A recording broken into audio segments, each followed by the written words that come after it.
नमस्कार मंडळी, पुन्हा एकदा स्वागत करतो तुमचं आपल्या एका नवीन व्हिडिओमध्ये. आज हिवरवाडी कुलधरण हिवरवाडी येथे एक बैल मैदान मित्रांनो संपन्न होत आहे आणि मैदानात खूप चर्चा चालू आहे की आजच्या मैदानात बकासूर पळणार का.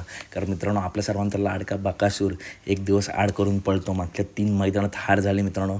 कधी असं होत नाही, परंतु त्या 3 हारनंतर एक मोठा कमबॅक आपला बकासूरचा बघायला मिळणार आहे. तर आज बकासूर पळणार का.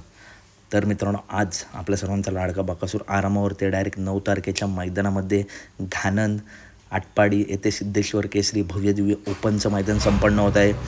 या मैदानात रती महारथी टॉपचे नंदी आपलं 100% दिसणार आहेत. तसेच आपल्या सर्वांचा लाडका बकासूरसुद्धा या मैदानात 100% दिसणार आहे. तो सुद्धा टॉप पायऱ्यात. मित्रांनो, माझ्या अंदाजानुसार चिक्या आणि बकासूर हीच जोडी आपल्या या मैदानात पालताना दिसू शकते. तरीसुद्धा बघूया, मामा नियोजन करतं टॉपचं नियोजन. परंतु अंदाजे पायऱ्या सांगितल्या. तर कशी वाटली अपडेट नक्की सांगा. व्हिडिओ आवडली असेल तर नक्की एक व्हिडिओ लाईक करा, चॅनलला सबस्क्राईब करा. भेटूया पुढच्या व्हिडिओ.